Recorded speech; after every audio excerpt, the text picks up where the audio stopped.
Ahora, sí. Desde hace años desarrollamos, el Centro Andaluz de la Letra desarrolla con la Universidad de Cádiz varias líneas de trabajo. Acabamos de salir del congreso de Fernando Quiñones hace apenas un mes y medio.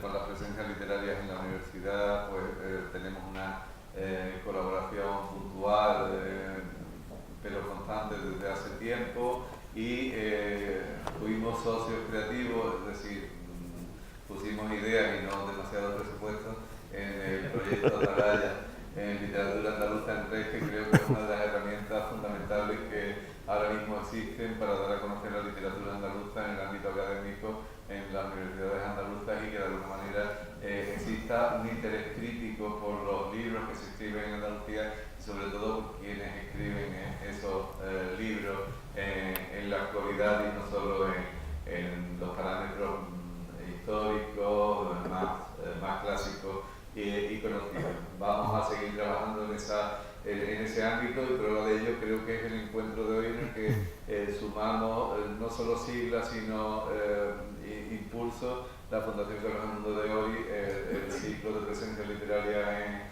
en la universidad y el Centro Andaluz de las Letras. Esperamos continuar con esta línea porque creemos que es importante sumar esfuerzos institucionales para hacer posible presencia de la relevancia de Manuel Vilas, que nos acompaña hoy, y también aunar público en una ciudad en donde a menudo el público se dispersa.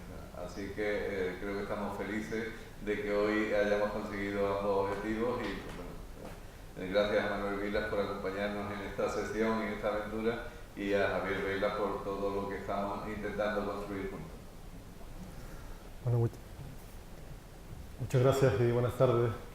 Yo quería en primer lugar dar la bienvenida a Manuel. La iniciativa, como explicaba Juanjo, conjunta de traerlo a Cádiz surge por sintonías que en el fondo terminan revelando coyunturas también, en este caso Salvador y la Fundación, en una conversación informal, vieron la posibilidad de adelantar una sintonía que era común, que era la idea de traer a Manolo a la ciudad y unir esfuerzos junto al CAU, como ha indicado Juanjo.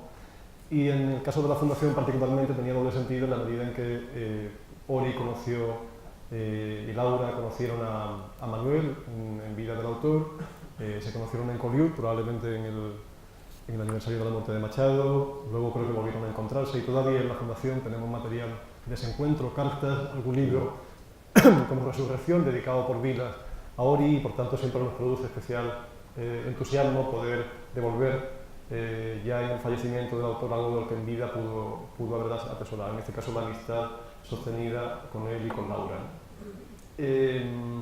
La idea inicial de venir a Cádiz surgió con Manuel realmente hace ya casi un año, o un poco más de un año quizá. Todavía no había aparecido Ordesa, claro, y no sabíamos que iba a funcionar tan bien. Ha sido una suerte, por así decirlo, haberlo tenido en la agenda y que de repente la novela funcionase de esta forma, ¿no? De hecho, nuestra idea inicialmente era traerlo a recitar poesía. No nos hemos equivocado del todo con esta novela, ya lo explicaremos por qué, pero quiero explicar una anécdota, o contar una anécdota que sucedió en aquel encuentro en un teatro que se llama Teatro Trigüeña en Madrid, en el que Manolo y yo estábamos dando un recital, y en el que en un momento dado, como el recital era alternativo, íbamos cambiando de voz, él recitaba un poema, yo otro, así. En un momento dado él fue a recitar un poema que se llama 974-310439, que es el poema que dedica a la desaparición de su madre y al hecho o al fenómeno de no ver más en la pantalla de su móvil el teléfono desde el que su madre, el teléfono familiar, casero, desde el que su madre lo llamaba. En un momento dado, como digo, él comienza a recitar ese poema y suena un teléfono móvil que interrumpe la lectura. Manuel irrumpe en una cólera silenciosa, pero decide, claro, con esa interrupción, que la atmósfera que él había creído oportuna para leer el poema y también el respeto casi reverencial que tenía por la figura de su madre merecían que él interrumpiese la lectura. Así que, con consternación del público, él decidió interrumpirla, con valentía también por su parte, ¿no? Esto fue tomado con humor, pero también en mi parte, en mi caso por lo menos, como un mensaje, digamos, de la seriedad y el respeto que mostraba, como digo, a la lectura de ese poema, ¿no? A la palabra poética en sí y a la figura, en este caso materna, que estaba debajo de ese poema. Cuento esto porque, evidentemente, como sabéis, la figura de la madre y del padre aparecen retratadas en la novela que hoy se presenta en Ordesa. En el taxi veníamos hablando acerca de la edición, creo que es la octava, la que ahora ha salido y tiene visos de seguir reeditándose.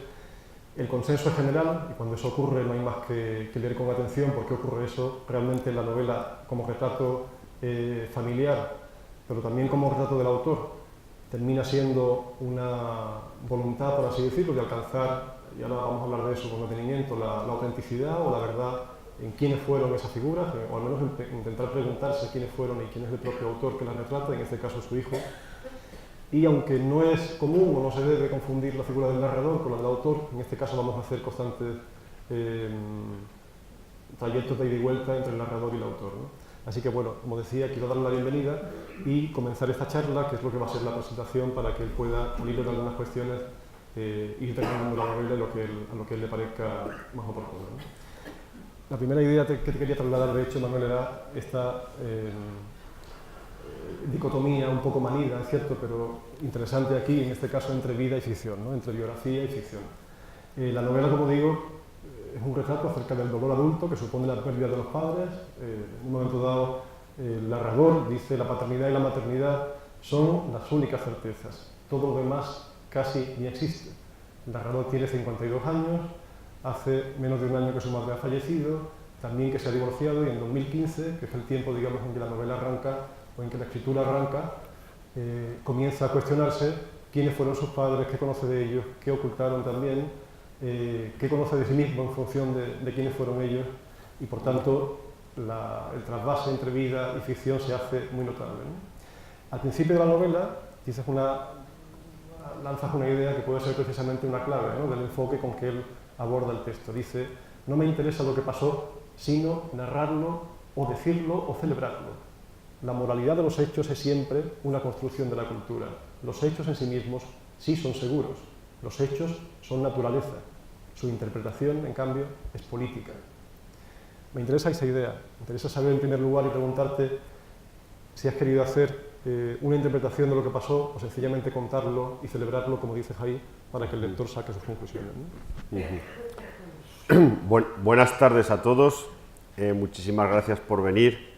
Quiero agradecer al Centro Andaluz de las Letras, a la Fundación Carlos Edmundo de Ory y al ciclo Presencias Literarias en la Universidad, pues que hayan hecho posible que yo esté esta tarde aquí con todos vosotros. Enseguida voy a por la pregunta de Javier. Estoy muy contento. A mí Cádiz me parece una ciudad fascinante, entonces yo aquí estoy feliz, eso es lo primero. Estaba recordando, claro, yo conocí a Carlos Edmundo de Ory en Collioure y siempre era un homenaje a Antonio Machado y teníamos que leer juntos. A ver, recuerdo esto porque fue luego mucho, siempre he tenido ese recuerdo porque me ha pasado mucho lo que le pasó a él. Nos pusimos a leer poemas y de repente Carlos Edmundo tenía que leer, y lo digo delante de la viuda, que se acordará, de Laura, y empezó a hablar y hablar y hablar y hablar y no quería leer los poemas, no quería leer. Entonces era todo el rato un evitar leer los poemas, y a mí eso se me grabó con mucha fuerza, porque claro, yo, en fin, yo como poeta, yo era un poco, era más joven entonces, pues lo normal que un poeta lo que quiere es leer sus poemas y tal, pero Carlos Edmundo era todo el rato renunciar a leerlo y todo el rato un alargamiento de la charla previa al poema. Y eso lo he entendido después. Era como una especie, no quiero volver a sentir otra vez lo que dicen los poemas, ¿no? Y entonces era, y eso a mí últimamente me pasa, a ver, a Carlos Edmundo le ha pasado, casi no leyó ninguno, no sé si te acordás, pero era, no quiero entrar en el poema porque me va a doler, y entonces alargo la charla, la voy dilatando, y cuantos menos poemas lea, mejor. Pero claro, no se entiende si no es después de un tiempo. Después de haber vivido un tiempo, ¿no? Esa renuncia a entrar en el poema porque el poema te hace daño. Porque el poema te hace daño. Entonces, eso pasa probablemente con la edad. A un poeta joven el poema todavía no le hace daño y está deseoso de poder leer su poema y feliz. Pero cuando tienes cierta edad, pues el poema hace daño. Y eso tiene que ver también con lo que me acaba de preguntar Javier Vela. La vida también hace daño. Y cuando la metes en los libros, y esa era la renuncia que hacía Carlos Edmundo, no quería leer el poema, no quería leer sus poemas porque los poemas le llevaban a la vida vivida y eso hace daño. Pues bueno, llega un momento en la vida de un escritor que quiere meter esa vida que ha vivido en un libro y eso hace daño, pero inevitablemente hay que hacerlo. Se utiliza para que haga menos daño la ficción. Uno, bueno, pues después sabe manejarse, manipular los textos y tal, y sabe protegerse con la ficción, para contar su vida sin que sea una cosa exageradamente autobiográfica, sin que haya una confesión que el lector pueda o no pueda soportar. Yo con este libro, con Ordesa, siempre he dicho que uno de los fundamentos era atinar con aquello que se puede, hasta qué punto se pueden contar las cosas de una vida y hasta qué punto hay cosas que no se pueden contar. Encontrar el punto de lo que sí se puede trasladar al lector era uno de los desafíos que tuve yo al escribir Ordesa. Es un libro sobre algo que hace daño, sobre la muerte de mis padres. Yo comencé a escribir este libro a partir de la muerte de mi madre. Mi madre murió en mayo del 2014. Yo, bueno, en ese momento estaba viviendo una situación complicada, todo eso lo cuento en el libro. La muerte de mi madre me dejó me dejó absolutamente destruido, destrozado, y yo no entendí muy bien lo que me estaba pasando, porque la muerte de mi padre, que había ocurrido 9 años antes, yo creía que la tenía asumida y me di cuenta de que no, de que la muerte de mi madre hacía que la muerte de mi padre fuese de otra manera. En fin, empecé un baile con fantasmas, un baile con muchas sombras, y la única manera que tuve de salir de ese abismo y de ese huracán de emociones fue ponerme a escribir el libro y ponerme a recordar la vida que había vivido con mi padre y con mi madre. Y cuando me puse a hacer eso, de alguna manera, bueno, empecé a notar una cierta tranquilidad, una cierta serenidad. El libro tiene algo de catarsis en ese sentido, porque la catarsis, desde los griegos, es muy sencillo, se basa en nombrar aquello que tienes en la cabeza, pero que todavía no sabes qué nombre tiene. Conforme lo vas nombrando, conforme vas precisando, objetivando lo que te ha pasado, lo vas conociendo. Cuando el terror o el miedo tiene nombre y lo conoces, puedes entenderte con él o llegar a cohabitar o a convivir con él. Y eso es lo que es Ordesa, una convivencia con lo que duele, nombrándolo. Y ahí está, pues está mi vida con mis padres. Hay muchas cosas, claro, hay 50.000 cosas al hilo de la...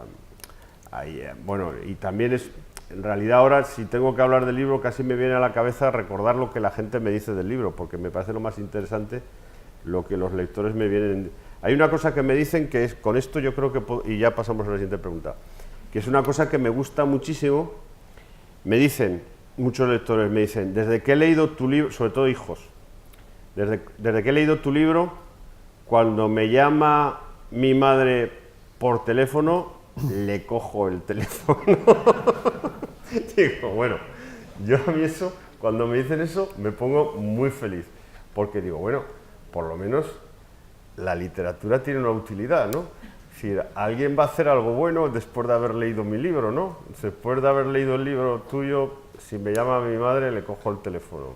Pues yo, eso para mí, de verdad, es una... Puede parecer no sería una satisfacción muy como diría yo, de aristocracia literaria, pero para mí es una satisfacción maravillosa, ¿no? O sea, de verdad que es lo que más me satisface, más que cualquier otra cosa, es que alguien me diga O sea, más que, yo qué sé, que el reconocimiento literario, que alguien me diga que le va a coger el número, o sea, que le va a coger el teléfono a su madre porque ha leído mi libro, a mí, como ser humano, me deja muy feliz.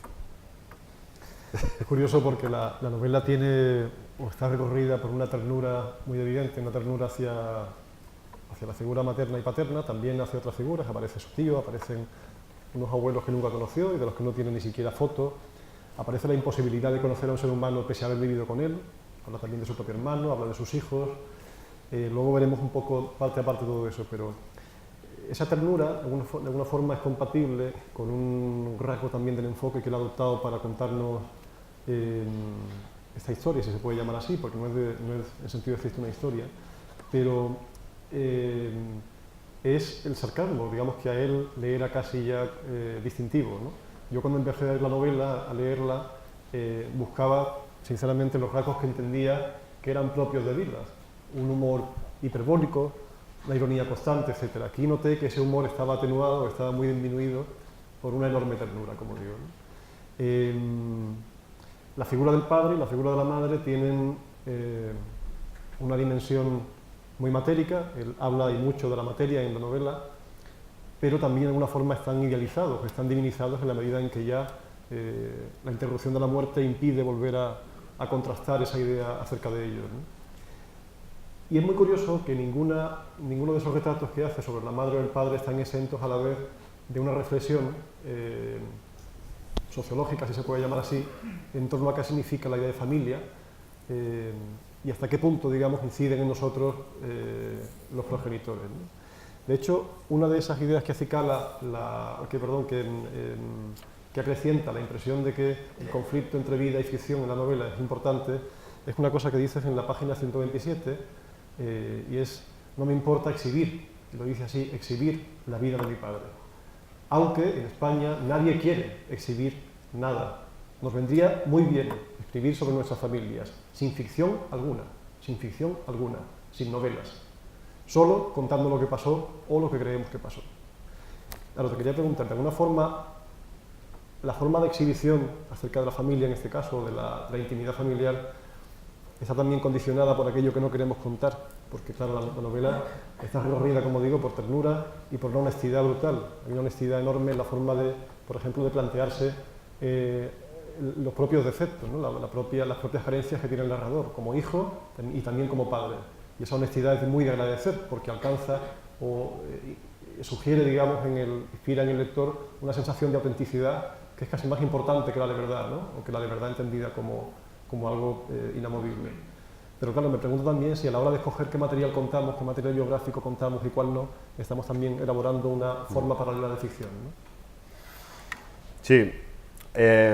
Si tú te pones a escribir sobre, como yo hice, sobre tu padre y sobre tu madre, no tiene sentido inventarte, bueno, habrá quien lo haga, pero en mi caso carecía de legitimidad moral ponerme a inventar cosas que no sucedieron, o sea, no tenía sentido inventarme cosas o cambiar las cosas, de modo que fui fiel a lo que yo recordaba. Lo que pasa es que yo quería saber qué había pasado. En realidad es un libro escrito por alguien que ya ha cumplido 50 años y que se da cuenta de que el pasado, de que tiene más pasado que futuro y quiere buscar lo que le ha pasado en la vida y se encuentra con su padre y con su madre. Y entonces empieza a indagar qué pasó con tu padre, qué pasó con tu madre, y se encuentra con un problema muy grave, que es el problema un problema humano fundamental, que es que quedaron muchas cosas sin decir. Entonces, y eso ya no tiene arreglo, y eso el narrador está todo el rato en el libro lamentándose por no haber preguntado, por no haber dicho. El libro en ese sentido es un gran lamento por aquello que se tenía que haber verbalizado, se tenía que haber dicho y no se dijo. Y uno de los auxilios y de los consuelos que nos queda es un libro, la literatura, que es el sitio donde, bueno, puedes señalar que quedaron muchas cosas sin decir. Entonces, claro, El narrador muchas veces está recordando cosas y dice, ay, esto, cómo fue aquello, se lo tengo que contar a mi madre. Pero tu madre está muerta. Se lo tengo que preguntar a mi padre. Mi padre seguro que se acuerda cómo fue esto. Tu padre está muerto, no te lo... Ya nadie te va a decir cómo fue aquel recuerdo del año 73 en una playa de Tarragona, cuando estabais los 4 y estabais haciendo no sé qué, no sé cuántos. Esto ya no tiene solución. Ya no, nadie te va a aclarar eso. Yo a veces he hablado con mi hermano tiene otros recuerdos, a veces sumas recuerdos con tus, y bueno, los que tengáis hermanos y ya no vuestros padres hayan muerto, pues a veces sumáis recuerdos y encontráis algún tipo de verdad o algún tipo de certeza en la memoria de lo que ocurrió. Pero yo creo que es legítimo, es absolutamente humano que cualquier persona quiera ir a la búsqueda de su pasado y recordar y sobre todo volver a sentir aquel amor que uno tuvo por su padre y por su madre, que es en última instancia la validez del libro, la última validez y por eso está escrito, es el amor. Es decir, yo empecé a escribir ese libro porque yo quería mucho a mi padre y a mi madre y entonces de repente pues ya no estaban y la única solución, si no hubiera sido escritor, pues probablemente hubiera tenido que ir al psiquiatra, o si hubiera sido escultor, pues hubiera hecho 2 esculturas, o si hubiera, no sé, pero como era escritor, pues lo que hice fue escribir sobre sus vidas. Al hilo, claro, lo que pasa, al hilo de sus vidas me salieron otras vidas también y ahí ya hice un retrato de toda mi familia. Me salieron mis tíos, me salieron mis abuelos, me salieron, claro, ya circunstancias de la España de entonces, me salió un retrato de la España de los años 60, que es en el momento en que se construye, mi padre y mi madre se casaron en el año 60.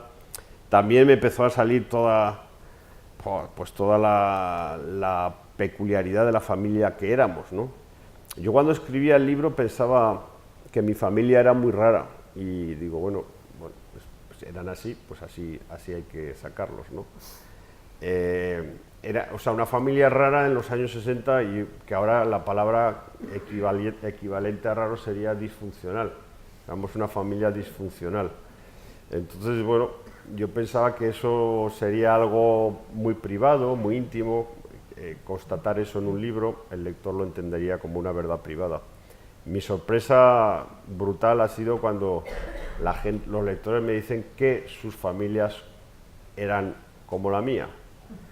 Lo que deduzco que el 90% de las familias españolas construidas en los años 90 eran raras, es decir, disfuncionales, ¿no? Porque probablemente hay una cosa en la que todo el mundo que ha leído el libro se reconoce, que era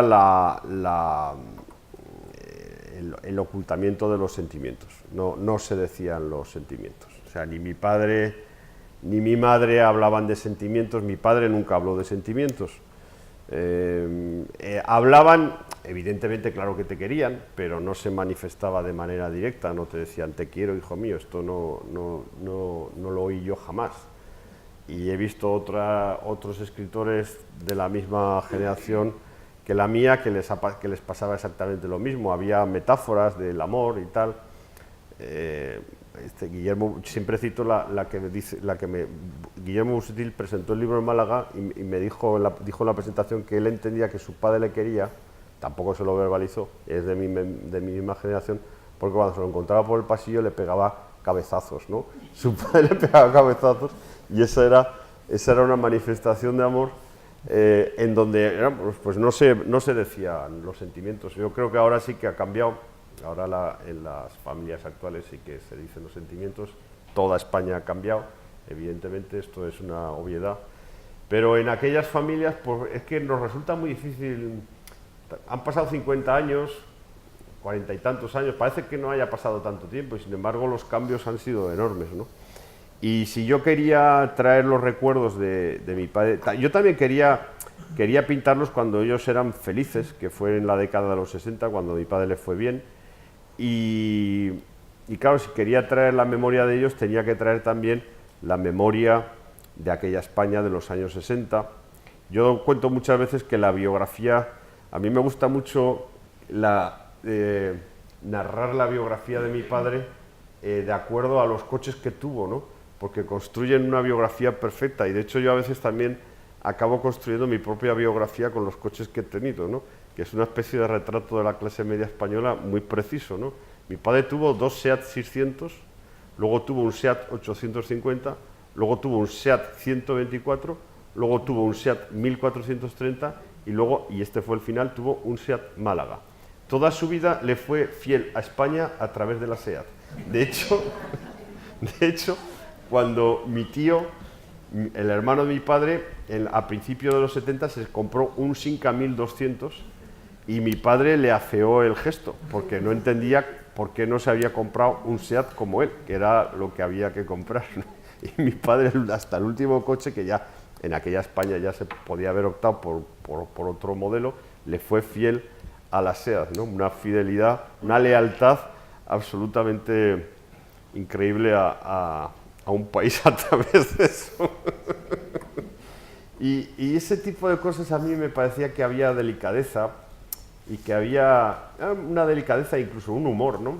Y todos esos recuerdos pues me venían a la cabeza, muchos y muchísimos más, ¿no? Todos los que cuento ahí en el libro. No sé si te he contestado, pero más o menos. Sí, ahí de hecho en la novela hay un momento en que él conduce por Madrid e imagina que el padre viaja a su lado y redunda en esa idea acerca de no me diría... Mi padre, una de las cosas que me dijo con más, o sea, verdaderamente orgulloso de mí, me dijo, hijo mío, qué bien conduces. O sea, esto, claro, y a mi hermano se lo dijo también.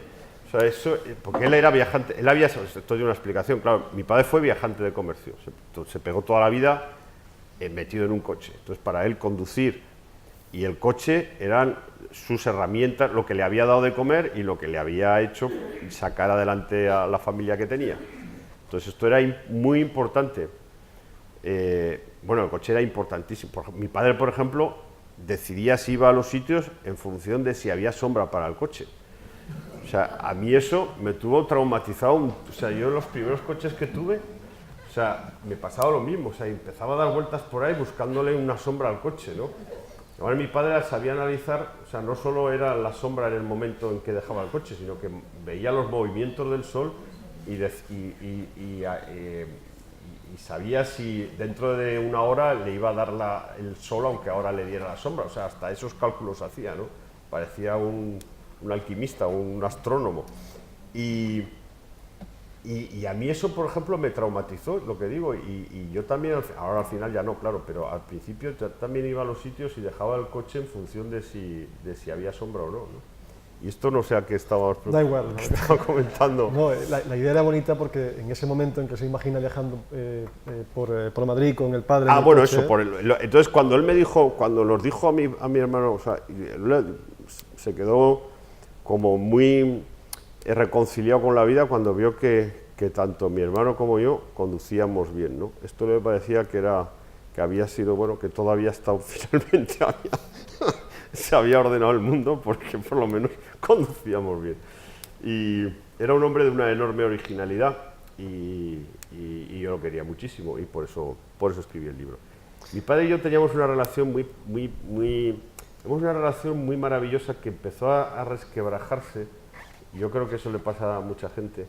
Cuando yo empecé a hacerme un poco mayor, cuando me hice adolescente, a los 11, 12 años, en esa edad en que te alejas de tu padre, porque ya, bueno, pues quieres estar con...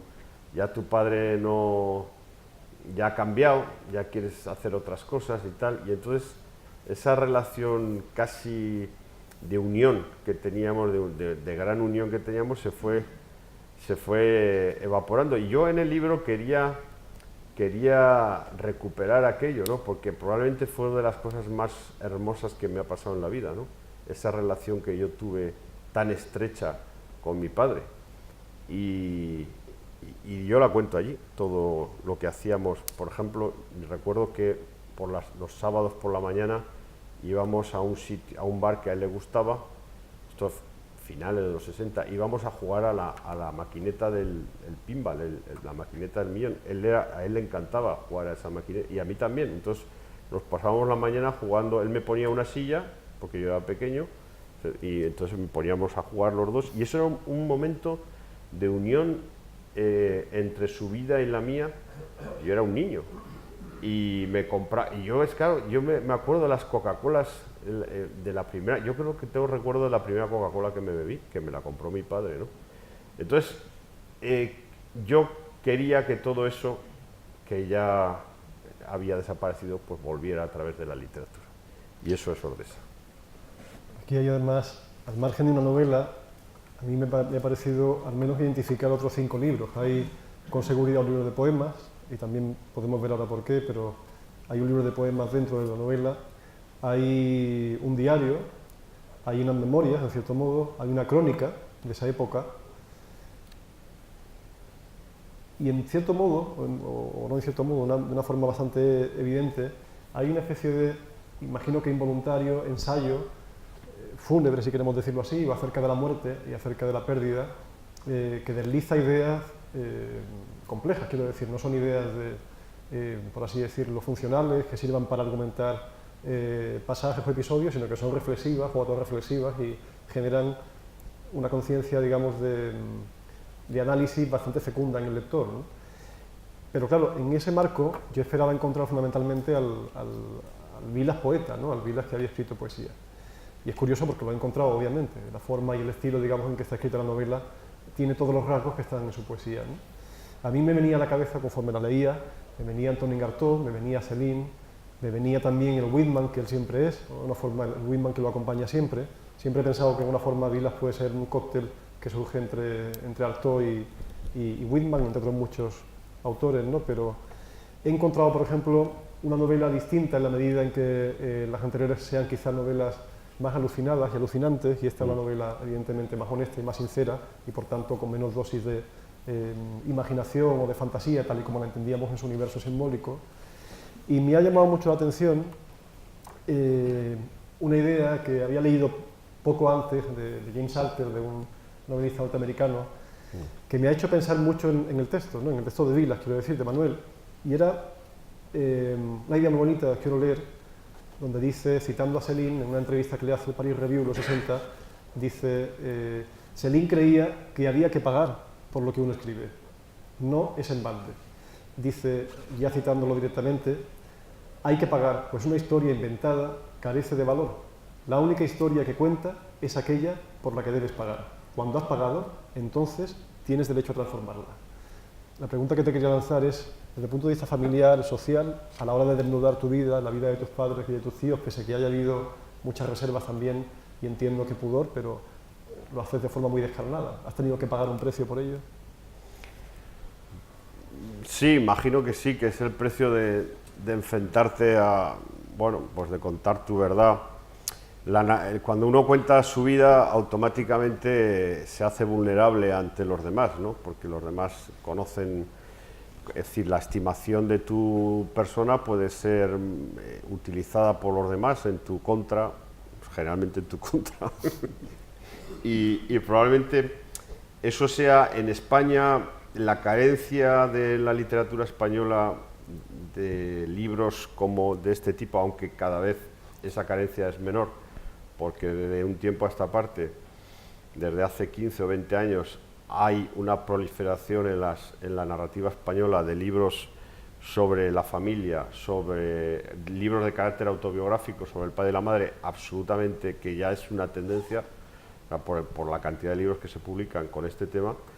Es decir, que esa laguna que había en la literatura española se está cubriendo ya, en fin, estamos viendo cómo ya las letras españolas han cubierto ese vacío, ¿no? En las literaturas americanas, las inglesas, las anglosajonas, y también, probablemente en las alemanas también, las nórdicas, por ejemplo, en el caso de Knausgård, del Karl Ove Knausgård, noruego, que también ha empezado una aventura de carácter autobiográfico, bueno, o desde Proust también, quizá había habido más libros o más escritores que decían la verdad en sus textos, más abundancia que en la literatura española. Probablemente yo creo que por un tema religioso, por un tema de miedo a la verdad o de miedo a la confesión de la verdad. En tanto en cuanto la confesión de la verdad de tu vida puede ser utilizada por tu vecino contra ti. En una sociedad ya absolutamente democrática y absolutamente liberada de cualquier tipo de oscuridad o cualquier tipo de temor, pues yo creo que este tipo de libros van a crecer. Van a crecer porque por una razón, porque es que es muy legítimo que un escritor explore su pasado a través de la literatura. Y luego además hay, por ejemplo, por salir de este libro, hay otros libros, por ejemplo, hay un libro que a mí me gusta mucho citar, porque explica un poco lo que pasa en la literatura española. Hay un libro de Luis Landero que se titula El balcón en invierno, es un libro excepcional, si no lo habéis leído lo recomiendo, con el que Ordesa tiene parentesco, porque allí Landero le pasa un poco lo que me pasa a mí, es decir, acaba preguntándose cómo es posible que un narrador español que procede de la clase media-baja española, bueno, él es mayor que yo, una clase media-baja de los años 40 y 50, él, por ejemplo, en El balcón en invierno se pregunta cómo es posible que mi padre, que no compró ningún libro, que en la casa no había libros, haya salido no alguien que lee libros, sino alguien que los escribe. Entonces, este tipo de pregunta, que yo también me la hago, es decir, ¿cómo es posible que a mi padre, que a los 12 años lo quitaron del colegio, que ya no tuvo mayor educación, haya generado no solo una persona que compra libros, sino que una que encima además va y escribe la historia de su padre, ¿no?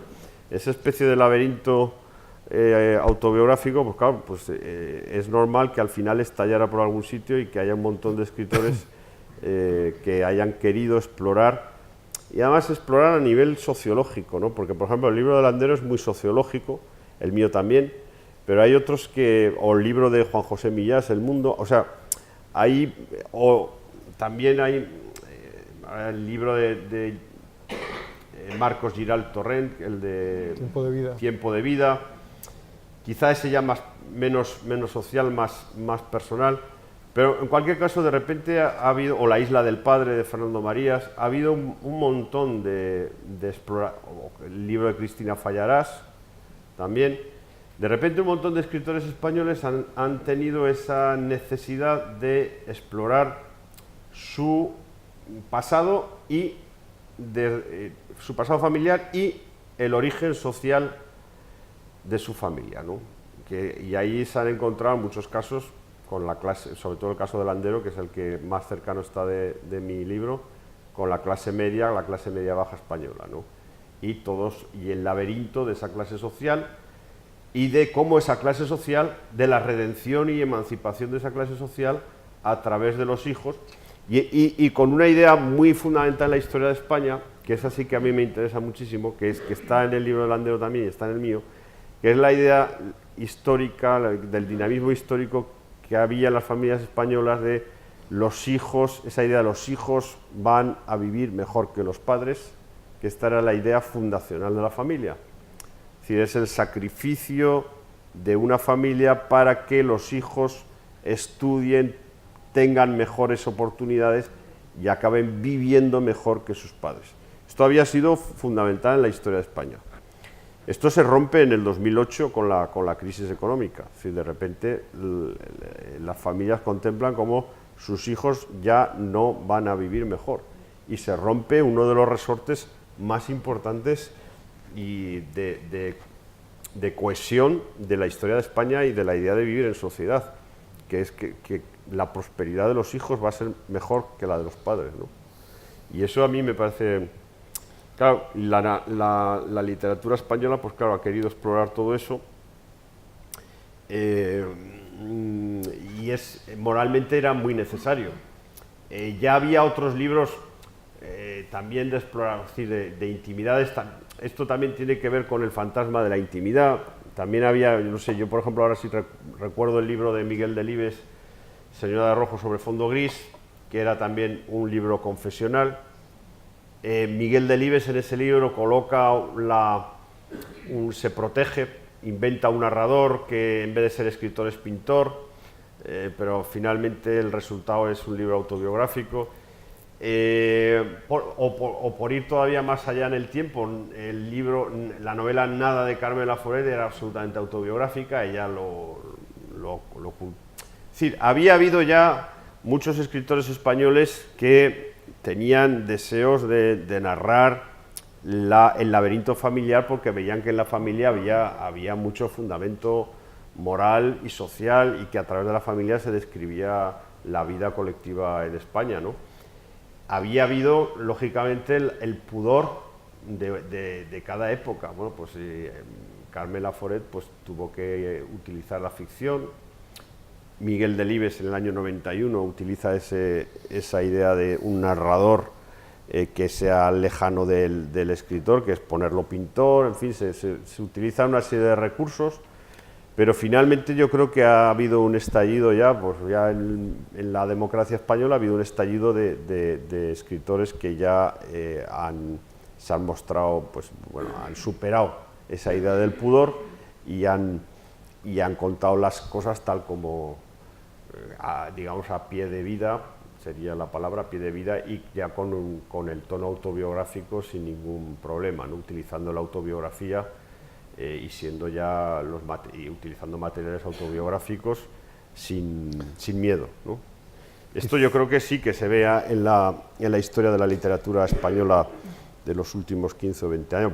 Y luego hay otros libros, ya no solo la exploración familiar. Ahora me viene, por ejemplo, a la cabeza, me viene a la memoria un libro como Clavícula de Marta Sanz, que es un libro de autobiográfico y de impudor. Es una autobiografía donde el pudor ya no tiene sentido. O un libro como El amor del revés, que es una confesión de la homosexualidad propia de Luis G. Martín. Este tipo de libros, por ejemplo, pues claro, hace 30 años serían impensables, hubieran sido impensables. Son libros que nacen pues, de la necesidad de muchos escritores españoles, ya con una vida aquilatada en libertad, pues que necesitan explorar y decir lo que les ha pasado, cómo han sido sus familias o cómo han sido sus vidas, sin el uso de la ficción.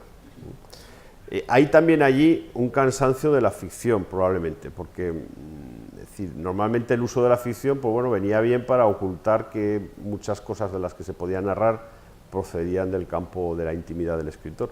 Y por otra parte, hay también, esto conecta con muchas cosas de otros escritores internacionales, por ejemplo, el fenómeno, el escritor que he citado antes, Karl Ove Knausgaard, que lleva 7 tomos, que se titulan Mi lucha, en donde son libros de un autobiografismo casi ya extremo y no sé cómo calificarlo, es decir, es la narración de su vida tal cual es, ¿no? Entonces, yo creo que en los tiempos que nos han tocado vivir hay una necesidad de exploración de las vidas personales y que están en las letras internacionales y que, bueno, en la literatura española, pues lógicamente también tenían que estar. Yo creo que el encaje, digamos, de la novela de Vila, de Ordesa, en esa narrativa que no tiene miedo al pudor, por así decirlo, que se muestra sin pudor, es muy claro, pero quizá él abre una nueva vía o se suma a una nueva vía que no está tan asentada, aunque también hay muchos ejemplos, pero que es aquella que tiene que ver directamente con los conflictos paternofiliales y con la exposición directa, en este caso, de la decrepitud que sufre la figura paterna y materna y cómo se enfrenta el propio autor a esa decrepitud como reflejo de sus padres, ¿no? Y ahí, pues, automáticamente, leyendo la novela, bueno, de hecho, con ciertas reservas hacia Knausgaard, que no era precisamente santa de mi devoción, tenía, claro, la voluntad de encontrar otros referentes y de ver otras voces cruzadas, digamos, ¿no? Y la novela está llena de esas voces. Ahí, por ejemplo, me vino automáticamente La muerte de un apicultor, de Gustafsson, de un autor sueco que murió en el 75, donde narra su enfermedad, su propia enfermedad, paralela a la enfermedad biográfica, por así decirlo. Me vino, por razones obvias, La carta al padre, de Kafka. Una tradición también europea interesante, que son aquellas donde el autor, como hace aquí Vilas, sale de su género tradicional, como por ejemplo C.S. Lewis cuando escribe Una pena en observación por la muerte de su mujer, un libro parejo, parecido al de Delibes, por cierto, que ha citado Manolo hace poco. Y Joan Didion, que él se refiere directamente, ¿no? por el año del pensamiento mágico, a Richard Ford. Esta misma mañana aparecía la entrevista de Charo Ramos, donde hablaba de eso, pero en el marco de la literatura española no había tanta, por así decirlo, desnudez, sobre todo para contar qué fue la decrepitud paterna o materna o la propia, ¿no? Y me venía sistemáticamente a la cabeza, evidentemente, el libro de Giral Torrente, Tiempo de vida, pero también un libro de poemas que salió quizá hace 2 o 3 años, Carta al Padre, de Jesús Aguado, donde hay un ajuste de cuentas directo, por así decirlo, con el padre, ¿no? Y también, evidentemente, el Mortal y Rosa de Umbral, como un libro, por así decirlo, de elegías, porque en cierto modo también esta novela es una elegía, ¿no? Entonces te quería preguntar, esos referentes, o esas voces cruzadas que pueden verse en la novela, de alguna forma no sirven de nada si no transmutan una voz propia. Aquí hay una voz muy propia que está determinada por el estilo que emplea Vilas, que es un estilo genuino, y que tiene mucho que ver con que su lenguaje, por así decirlo, incluye todos aquellos guiños que, en este caso, para dar mayor relieve al personaje, también tenían sus padres, ¿no? Y el lenguaje forma, de hecho, una herramienta fundamental para entender esa forma de escribir y esa forma de estilo que él tiene. Tan es así que, de hecho, hay un momento en el que, para describir el retrato sesgado de su padre, porque no es frontal, emplea, por ejemplo, sus formas de vestir, su gestualidad, la caligrafía, muchísimos detalles. Y uno particularmente interesante, que es el lenguaje que emplean. Cómo sus padres empleaban un lenguaje determinado, cita de hecho a Jordi Carrión y Alejandro Gandra en otro momento, para hablar también de la idea del matrimonio y de cómo ese matrimonio suele formar un lenguaje propio, pero en un momento dado muy bonito de la novela dice que una vez que sus padres han muerto, el lenguaje español, el castellano para él, ha perdido su sentido original. Y me gustaría que abundaras un poco en esa idea acerca de cómo el lenguaje construye un universo simbólico, y en este caso un universo íntimo o privado, ¿no? Sí, claro, yo me acordaba de que mi padre y mi madre construyeron un lenguaje lleno de afecto, y luego me acordé de que, ojo, eso fue el día que me acordé de aquello, mi padre tenía un silbido especial. Y cuando había mucha gente y quería llamar a mi madre, la silbaba de una manera especial. Y claro, y de repente recordé un día eso, ¿no? Ya no estaba ninguno de los dos.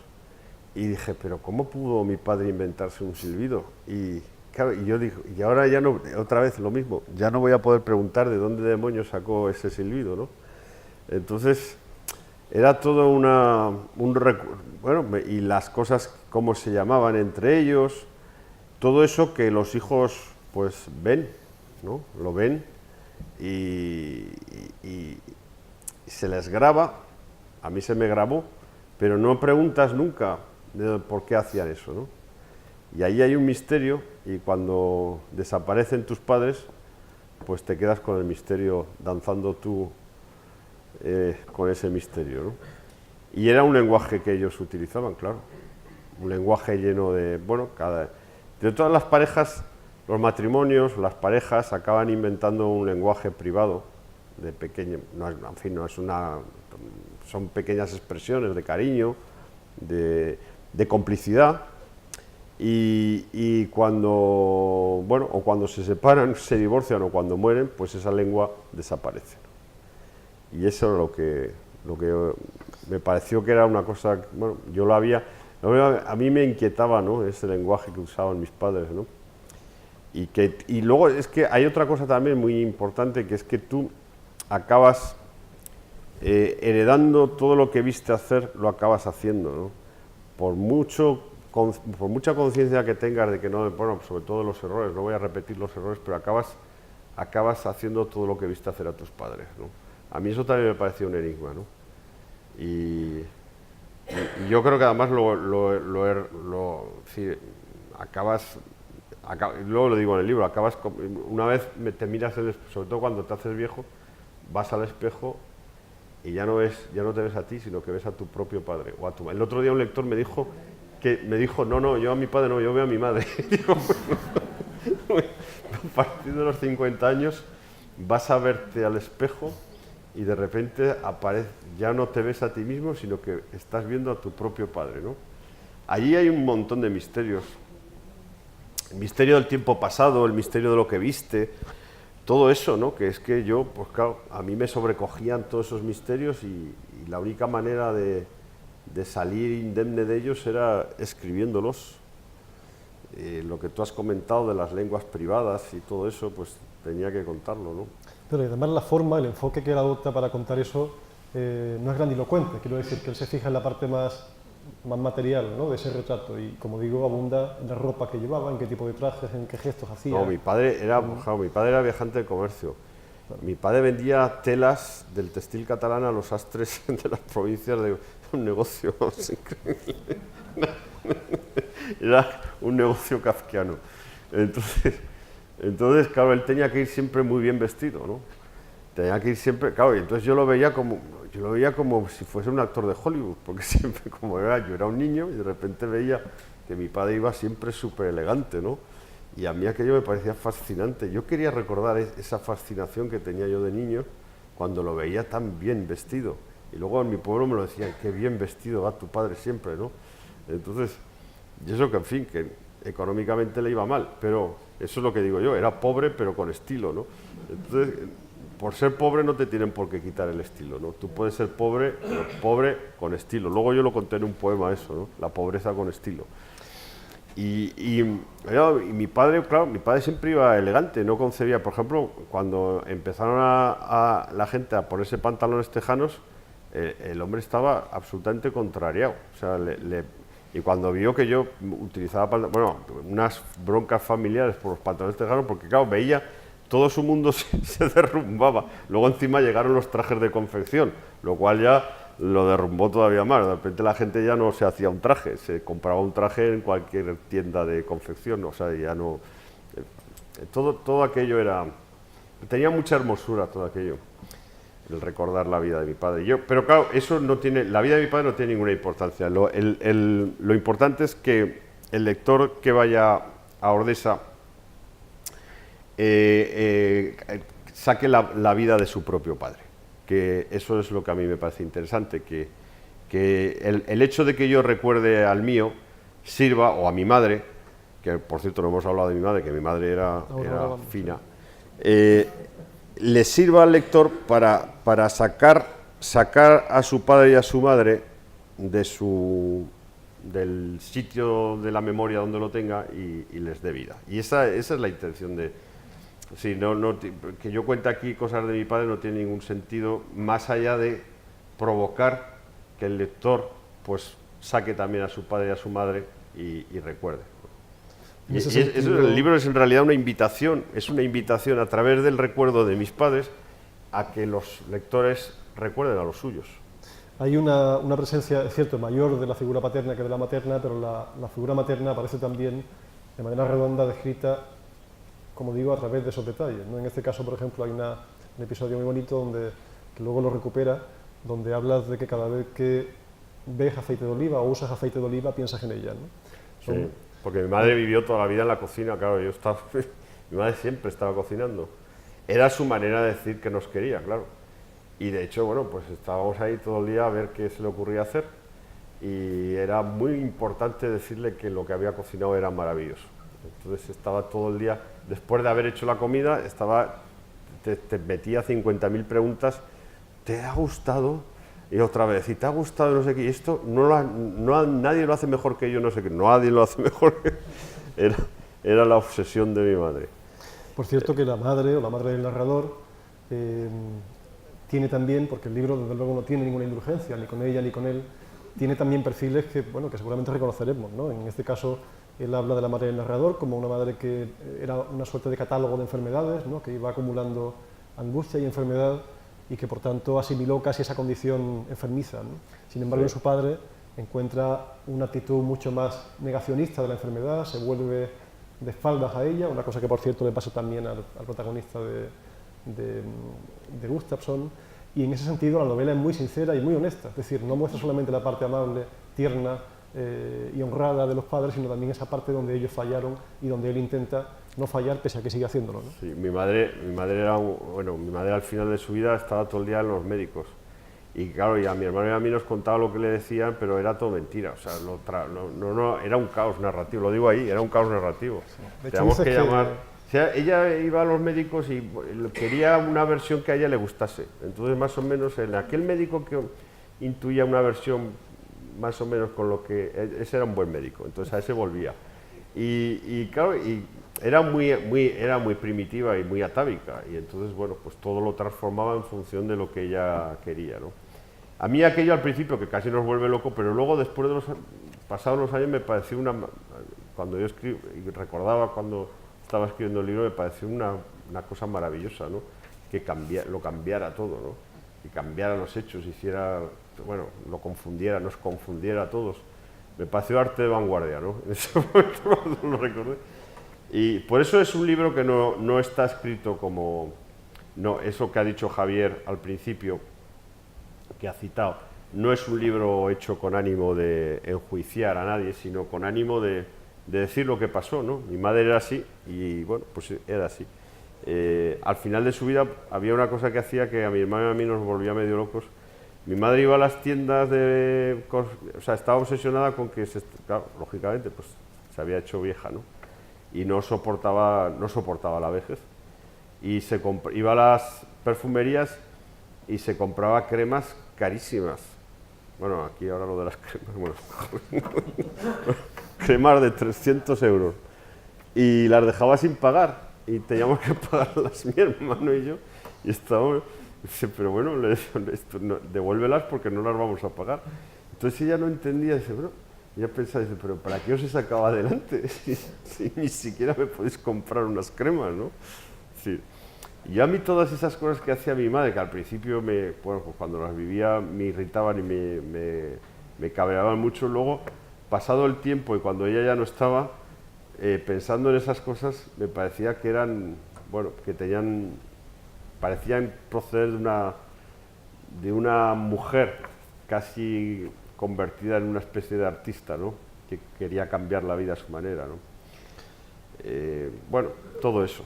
Hay un fragmento donde dice, en el capítulo 133, donde dice: mi madre era una punky, confundía a los médicos, cambiaba su fecha de nacimiento según le venía en gana, y también lo hizo en el registro civil. Tengo ahora mismo documentos de mi madre con fechas cambiadas. En el DNI figura el año 1933 como fecha de su nacimiento, pero en el libro de familia figura 1932. Y en un certificado de nacimiento aparece 1934. Esta idea de la confusión... Yo iba a veces a los médicos con ella. Yo al principio, cuando cambiaba la fecha de nacimiento delante del médico, pues lo decía, no, es del 30, o sea, es del 32, o sea, se ponía del 38. Digo, no es del 30. Y mi madre me miraba y yo al final ya dije, no, nada, que diga lo que le dé la gana, o sea, que cambie. Yo iba ahí, la acompañaba, ella decía cuándo había nacido, cuando le apetecía, y cambiaba sus... O sea, la autoridad... A mí, claro, luego, pues, maravilloso, no respetaba la autoridad, no había... la vida, ella era en función de cómo le venía bien a ella, ¿no? Y en qué año había nacido según le parecía en cada momento. Le tenía un pánico espantoso al paso del tiempo y por eso cambiaba su fecha de nacimiento.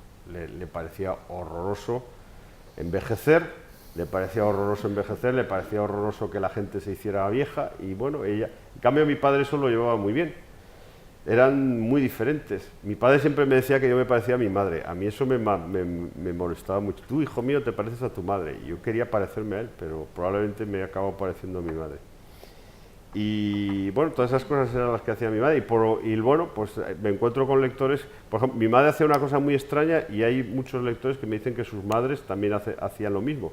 Mi madre, cuando había una tormenta de verano, se escondía en la casa, ¿no? Se escondía. Y el otro día, un amigo que es escritor me dijo que su madre también hacía lo mismo, ¿no? Entonces, bueno... Dice una cosa muy bonita, dice que la madre se convertía en una niña y que por tanto eran dos niños, él y su propia madre, ¿no? Sí.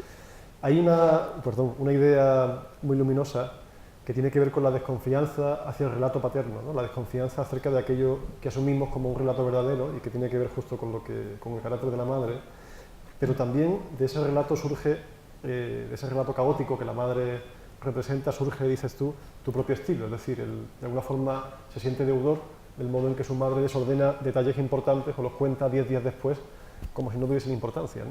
Y es cierto que la novela está voluntariamente, pretendidamente construida de manera caótica en la medida en que la memoria es caótica y en que un diario escrito de forma fragmentaria debe serlo también, ¿no?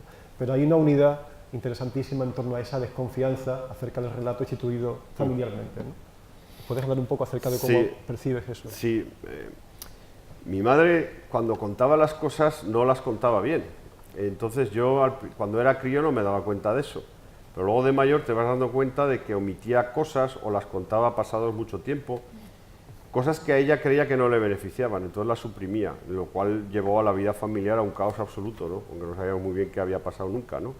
O sea, mi madre no te podía fiar de lo que ella contaba. O sea, eso lo descubrimos más tarde, ¿no? Porque ella quería meter en lo que le había pasado, quería cambiarlo para que saliera siempre bien beneficiada, ¿no? En lo que había pasado. Entonces, si había pasado algo malo, nunca nos enterábamos, ¿no? Y entonces, bueno, al final ya sabíamos qué tipo de narradora era, ¿no? Pero nos causó muchísimos problemas. Pero eso luego tú lo heredas, ¿no? Y yo muchas veces me he visto contando historias que me habían pasado cambiando los hechos al modo como ella lo hacía, ¿no? Y no, pero luego ya me ha costado muchísimo porque, bueno, he tenido gente que me ha dicho, oye, estás mintiendo, eso no fue así. Entonces ya al final ya cuento bien las cosas, ¿no? Pero tenía esa brutal herencia materna de que a mí me ha traído muchísimos problemas. Eso es ojo, con eso, porque una madre puede volverte medio loco. Porque claro, tú lo ves hacer eso y dices, bueno, pues yo también, ¿no? Voy a contar las cosas en beneficio propio, ¿no? Y claro, y eso lleva a un caos, y lleva a que la gente no sepa muy bien qué es lo que ha pasado y le lleva a tomarte y al final, pues, en fin, sales muy perjudicado de todo esto. Y mi madre eso lo hacía, Lo hacía, pero claro, ella pensaba, yo creo que le aterraba, en el fondo le aterraba el mundo, era demasiado grande el mundo y había muchas cosas que no entendía bien. Y quería salir bien parada de todo aquello. Y el origen de que cambiase las historias era legítimo. No sabía esto qué era el mundo, la vida en sociedad, cómo había que hacer las cosas para que todo fuera bien. Y eso, bueno, pues yo lo heredé también, ¿no? Y mi forma de escribir, muchas veces, la manera de narrar de Ordesa tiene que ver con ese caos materno que nos metía mi madre. Ahí en la novela hay un tono que, como decía, es muy genuino de Manolo, que tiene que ver con el realismo sucio norteamericano, con fuentes que están, digamos, muy claras en la novela, pero también hay una visión romántica, hímnica, casi celebratoria, que no se contradice, ¿no? Y que casi conforma una especie de romanticismo sucio, si se puede decir así, ¿no? Y que narra con crudeza, igual que Baudelaire podía narrar o contar la visión de una prostituta en el siglo XIX en Francia y sin embargo ver belleza en eso, ¿no? La novela está transitada enteramente de belleza e intenta ver la belleza en aquello que habitualmente es feísta, ¿no? Y desde ese punto de vista hay algo innovador en ella y es que no tiene ningún temor, digamos, a lo escatológico, no tiene ningún temor a... De hecho, me hace gracia porque hay una frase casi directa que tiene mucho que ver con un hablito de Ori, que es que el oro es la basura del sol.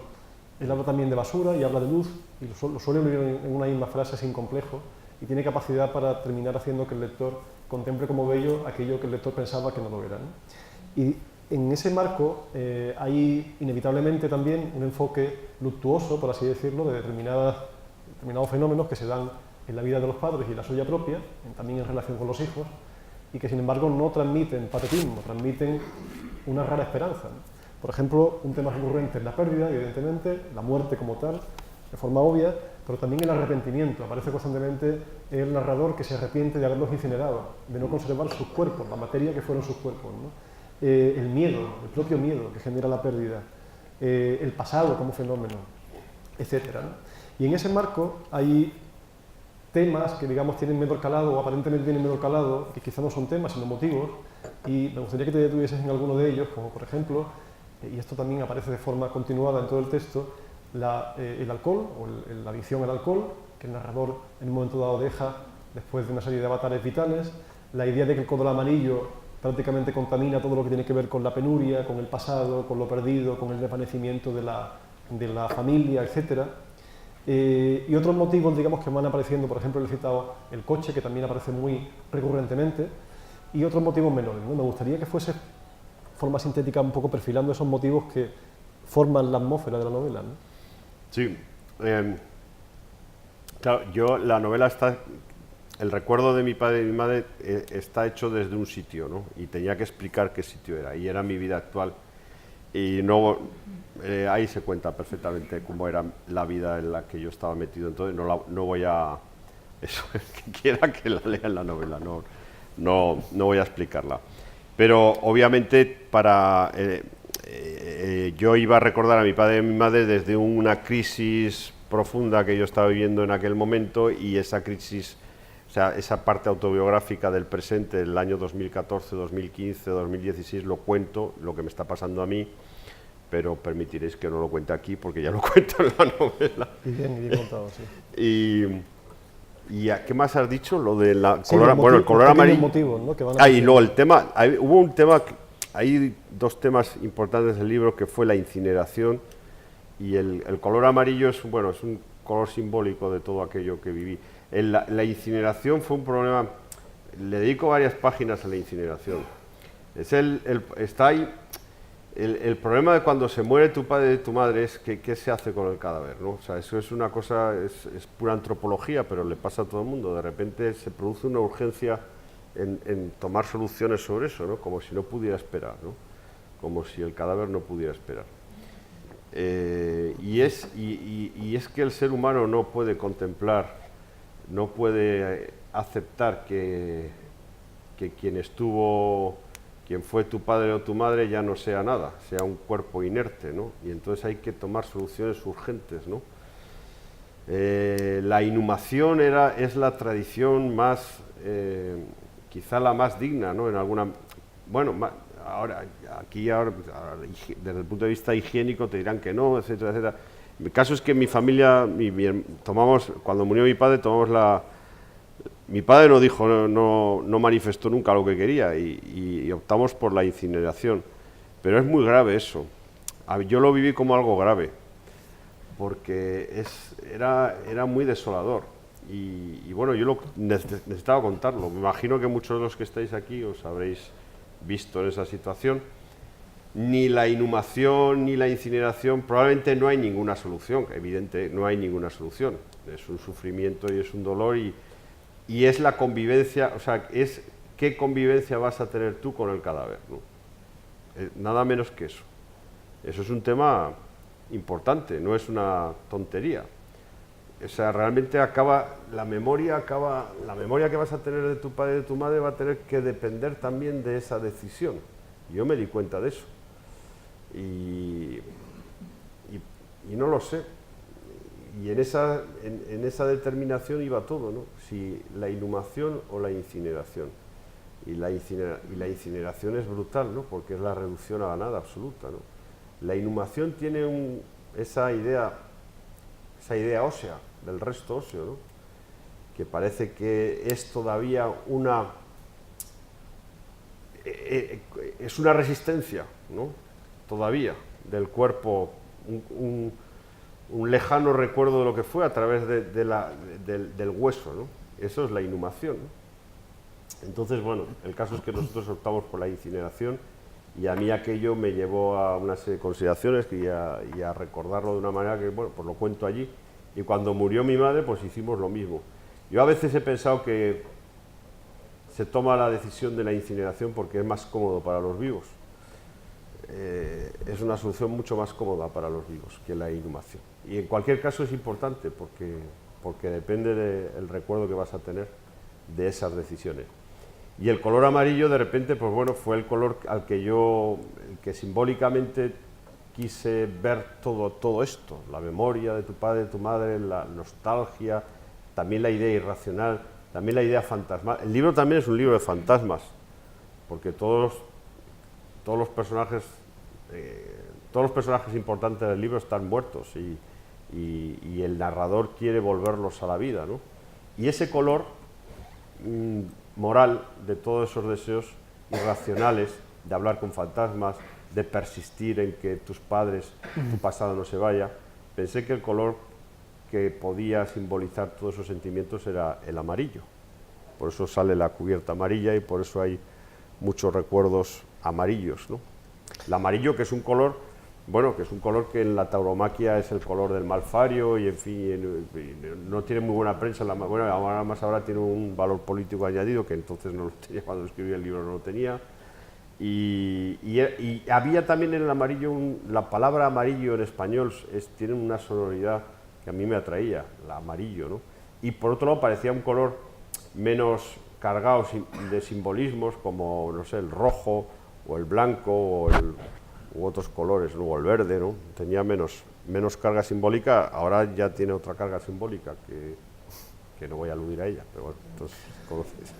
Vamos a hacer quizá una última pregunta para poder daros paso y que preguntéis y comentéis lo que queráis con Manolo, pero no quería dejar de preguntarle una idea que me venía a la cabeza constantemente mientras leía la novela.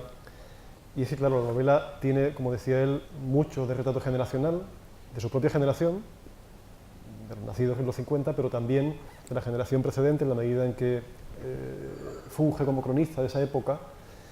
Pero incluso también hay un relato que puede entenderse como una especie de herencia para los que vienen, ¿no? Y en este sentido, de una forma más distante quizá, porque aprovecha la inventiva literaria, dándole nombres, en este caso, de compositores clásicos, de Brahms, a sus hijos, por ejemplo, los llaman en este caso Brahms y Vivaldi, o Valdi, que es como lo abrevia, pero claro, aparecen también los hijos, en este caso, como digo, con cierta distancia, ¿no? Esos nombres de músicos también los da otros familiares, pero me interesa preguntarte ya para concluir, antes de darle la palabra al público, como digo, si en cierto modo, o yo he leído así la novela al menos, hay una ética debajo de la narración del ascenso y la caída del personaje, ¿no? Del narrador.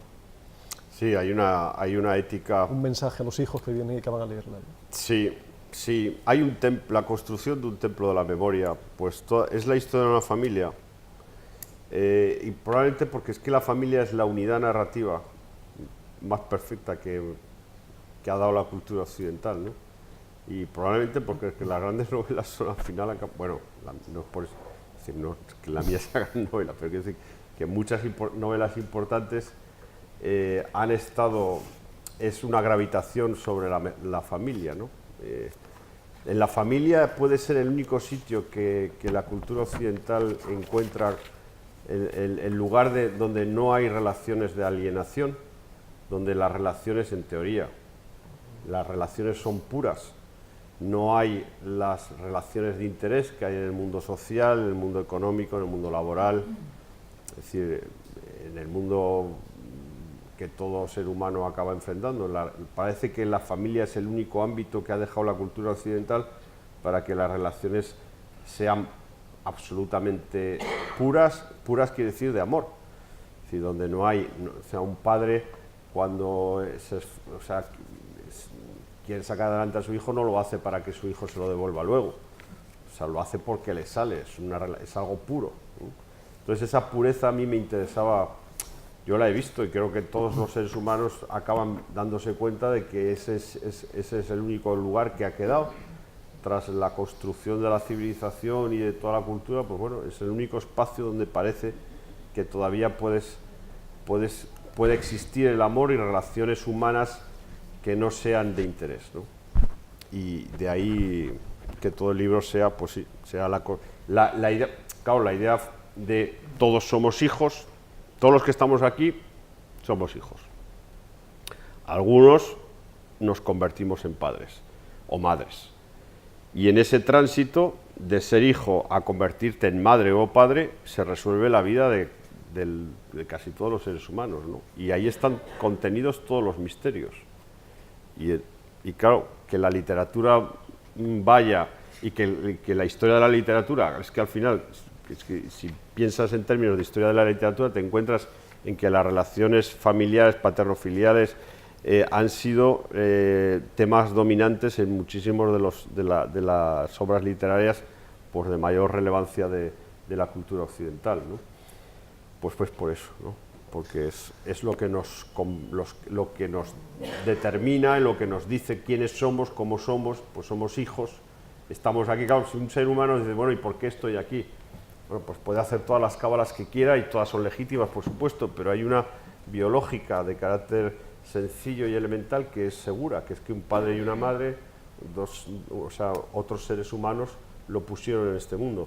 Claro, y a partir de eso, decir, estoy aquí porque alguien me ha puesto aquí, que es mi padre y mi madre, indagar sobre quiénes eran, quién fue ese hombre y esa mujer que me trajeron aquí, pues claro, es automático, ¿no? Sobre todo cuando te haces mayor. Es decir, un chaval de 20 años no se pregunta quién es su padre ni quién es su madre. Un chaval de 20 años lo que quiere es que su padre y su madre le arreglen los problemas que vaya teniendo, ¿no? Y que se los arregle pronto y que no hable mucho, pero que le arregle los problemas. Pero ese chaval de 20 años, pues cuando tenga 30 o 35 o 40, pues ya empezará a mirar a su padre y a su madre de otra manera, ¿no? Y probablemente pues cuando tenga 50, pues dirá quién era mi padre. Y entonces pues tenga que escribir un libro o se compre el libro. Muy bien, pues si queréis, la novela, como digo, da para mucho. A mí me ha dado para perpetrar más de 4 páginas de notas, entonces evidentemente disculparéis que dejemos fuera muchísimos temas. Para eso está precisamente la novela en sí, para que la podáis leer, y os aconsejo realmente hacerlo, porque si algo bueno y novedoso se puede decir de ella es que es necesaria. Es una novela que cambia la vida del lector, y en ese sentido no hay prácticamente que dar más detalles, sino animarse fervientemente a leerla, ¿no? Os paso la palabra para que preguntéis cualquier... ¿Me permite? Sí. Bueno, tú has insistido mucho, cada vez que te has referido al libro, te has referido a la novela. Has hablado de los recuerdos que son imprecisos, que tu padre, que tu madre podrían haber aportado otros recuerdos, que tu hermano probablemente tiene otros recuerdos. Por lo tanto, entiendes que la memoria es ficción. Estamos ante una ficción y no ante un retrato fidedigno de la realidad. Esa es otra de los problemas de la condición humana, que cuando te pones a recordar, la memoria y la ficción tienen el mismo estatuto. Solo las personas íntimas de mi círculo saben si lo que yo narro allí es verdad o es mentira, ¿no? Ese es un problema consustancial a la literatura. Pero hay algo que sí que el lector sabe, que es nota la autenticidad, ¿no? Y ahí en la autenticidad, aunque no... Una cosa es la veracidad. Bueno, en cualquier caso las fotos que salen son las fotos de mis padres. La veracidad, es decir, la comprobación de si dice el escritor que en mayo del año 71 hacía tal cosa y luego se puede comprobar que efectivamente hacía tal cosa, eso es un hecho cierto, ¿no? La novela está llena de hechos veraces, ¿no?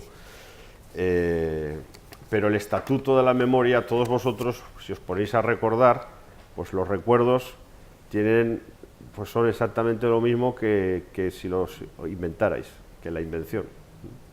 Y eso también, eso produce melancolía. Sí. Cuando tú piensas que tu padre o tu madre, que fueron importantes en tu vida, cuando ya no están, pues son como personajes de ficción, pues eso produce melancolía. Produce una melancolía y una tristeza, y con esto también contamos, ¿no?, los seres humanos, con esa idea. Y eso también está en el libro, claro. De hecho, lo explicas explícitamente aquí. Sí. Hay un momento donde dice, a mitad de la novela, donde dice, la verdad es lo más interesante de la literatura.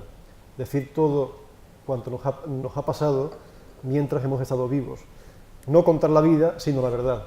La verdad es un punto de vista que enseguida brilla por sí solo. La mayoría de la gente vive y muere sin haber presenciado la verdad. Hay algo, de todas formas, hay algo que yo creo que el lector, no sé si es una intuición, yo creo que el lector enseguida sabe, probablemente por una intuición de vida, si lo que le están contando es verdad, ¿no? Enseguida es como una especie de olfato, ¿no? Esto es verdad. Y yo como lector también lo he notado. Y entonces cuando ves que eso que te está diciendo un escritor es verdad, porque sabes que eso lo ha vivido así, pues te llega. Te llega porque tiene utilidad para tu vida. O sea, porque en realidad el pacto de la literatura es decir, ¿por qué voy a leerme yo la vida de este señor? A mí qué me importa lo que le ha pasado a este señor, bastante tengo con lo mío. Ahí, justo, bastante tengo con lo mío.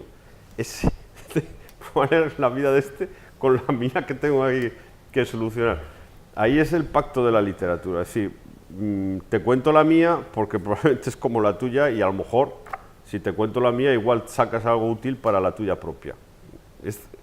Esto es lo que funciona, ¿no? Y yo como lector, me he visto leyendo, o sea, ya no como escritor, como lector he leído 50.000 libros de naturaleza autobiográfica, porque me gustan mucho, precisamente porque digo, bueno, pues yo qué sé, por ejemplo, has dicho lo del el envejecimiento. Hay un libro de Philip Roth que se acaba de morir ahora, que es Patrimonio, que ese es un libro que, claro, yo leí ese libro con la idea de enfrentarme a lo mismo que él se estaba enfrentando. Es decir, es casi, bueno, no es que sea, no son libros de autoayuda porque estamos hablando de literatura, pero evidentemente son libros que el lector busca porque sabe que se va a enfrentar a eso, a la decrepitud de su padre y cómo vas a tratar eso, ¿no? Entonces, claro, si tú lo lees en un libro de Philip Roth, pues te va a ser útil, ¿no?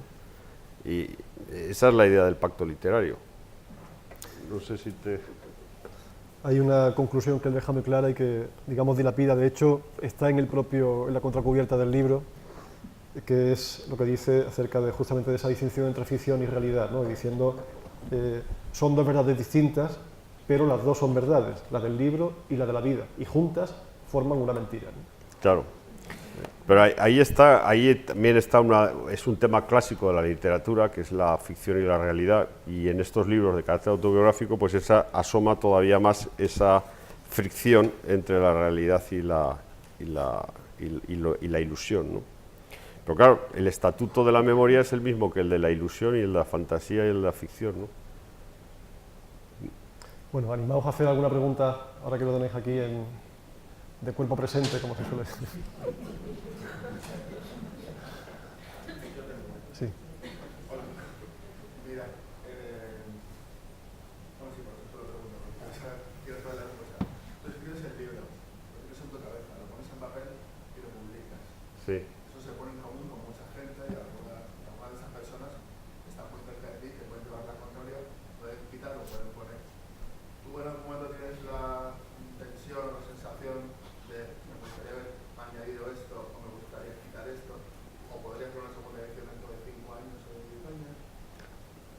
Ya. No.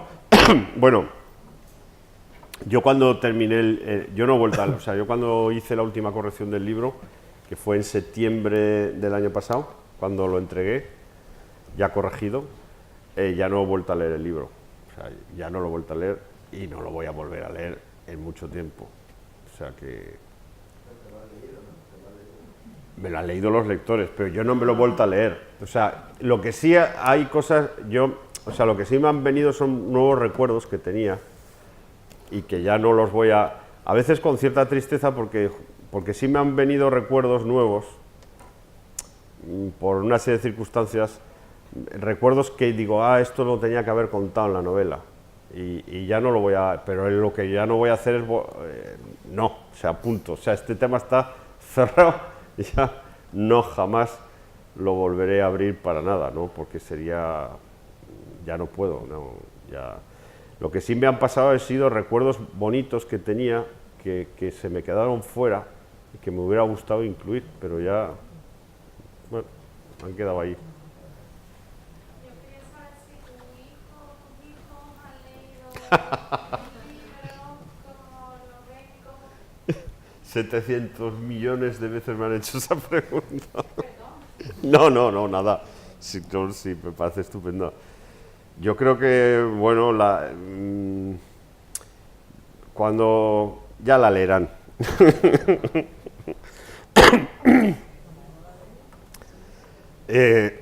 No sé cómo responder a esa pregunta. Bueno, pero además no lo han leído. ¿Qué relación tienes tú con ellos? No, muy buena, muy buena. Con él o con ellos, pero con ella, no sé, después de haberla escrito, después del fallecimiento de tu padre, ¿cómo te ha removido eso con tu familia de descendencia? A mí no me ha pasado como a Nausgar. Que a Nausgar le han puesto un montón de querellas. No, nada, bien, todo bien. Todo bien. Bueno, me parece que vas a tener que escribirte un libro de eso. Ahí hay algo que No. El problema de tu familia, de tus descendientes, cómo van a leer, yo creo que el libro fundamentalmente, a mí la legitimidad moral del libro me parece que tiene que ver con el sentimiento del amor. Yo creo que lo que más hay en este libro es amor. Entonces, a partir de allí, a ver, yo creo que los seres humanos a veces nos empeñamos en no decir lo que nos pasa, ¿no? Este es un libro que dice lo que nos pasa y de ahí la necesidad de libros como este y también la incomodidad de libros como este. Tenemos necesidad de saber qué nos pasa y nos sentimos muy incómodos si dices lo que te pasa. Y eso en la relación padres e hijos pasa, es lo que siempre pasa. Si no dices lo que te pasa con tus hijos, te sientes mal, y si lo dices te sientes mal también. A ver, yo no he leído todavía el libro, así que voy a hablar por lo que acabo de escuchar aquí.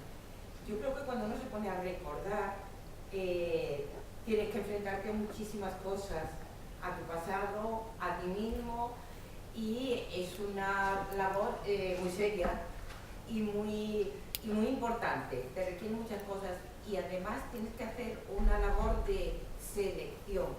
Si lo vas a escribir, si vas a escribir lo que a ti te ha pasado, tienes que decidir qué quiero escribir y qué no quiero escribir. No solo porque es lo que van a leer, sino porque a lo mejor hay cosas que prefieres que se queden en tu propia actividad. Y eso es muy complicado. Yo creo que es muy complicado. Pero además, por lo que tú acabas de decir, yo deduzco que presentas el lado amable de la familia, que en cierta medida deduzco, a lo mejor me equivoco y no, Javier está diciendo que no, claro, lo estoy diciendo sin haber leído.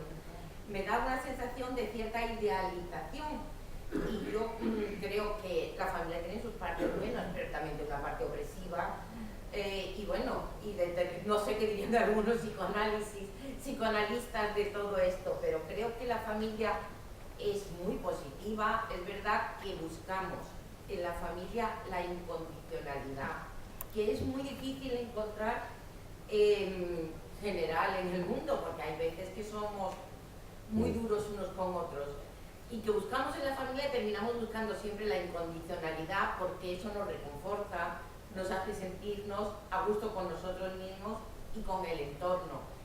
Pero también hay veces que la familia tiene una vertiente durísima, que existe, que es en todas las familias. Y por eso te pregunto, ¿está reflejada esa vertiente en el libro? Sí, sí que está reflejada, sí. Lo que pasa es que, bueno, no hemos insistido en esa. No hay que destrozarla tampoco. Hay una tensión dramática que está en toda la novela y que tiene que ver justo con eso que tú dices, ¿no? Y precisamente por eso es mejor que el lector entre en ella para ver la visión integral, no la que hemos dado aquí, que es una visión parcial, ¿no? Por obligatoriedad. Sí, hemos sido más positivos, pero sin duda en la novela está también todo lo que tú estás diciendo. Sí. Has dicho una cosa muy interesante, porque a mí me ha pasado al escribir el libro, que es que contar, ¿no? No puedes contarlo todo. Acertar con qué es lo que se puede contar, ese es el problema de este tipo de libros. De hecho, el manuscrito tuvo varias redacciones y había en las primeras versiones contaba muchísimas más cosas que luego quité, ¿no? Y muchas veces un escritor acaba siendo escritor en función de si sabe qué tiene que quitar. Sí, había episodios, por ejemplo, que algunos amigos, y el editor también me dijo, o sea, me sugirió quitar, o sea, había cosas que quitar. Ahí eso verdaderamente puede volver medio loco en el taller de escritor. Que había cosas que yo contaba que a mí me parecían importantes contarlas y menos mal que he quitado. Pero te das cuenta luego, ¿no? O sea, había cosas que no se podía. Es que en el ser humano hay cosas que tú no puedes contar a otro ser humano, por mucho que lo quieras y por mucha confianza que tengas con otro ser humano. Hay cosas que te las tienes que llevar tú solito a la tumba y no puedes contarlas, y menos ni siquiera escribirlas en una página. Te las tienes porque son inasumibles por otro ser humano. O sea, tu verdad última ni siquiera tú mismo la puedes asumir, y menos otro ser humano. Y esto es un abismo moral en el que vivimos todos, ¿no? Bueno, no sé si hay más preguntas, si no, vamos a dar por concluido el acto. De nuevo quiero recomendar la novela. Es alto voltaje emocional, pero también alto voltaje literario, y hay que darle la enhorabuena a Manuel por haberla escrito. Así que gracias de nuevo por venir y Muchísimas hasta gracias a otra. todos.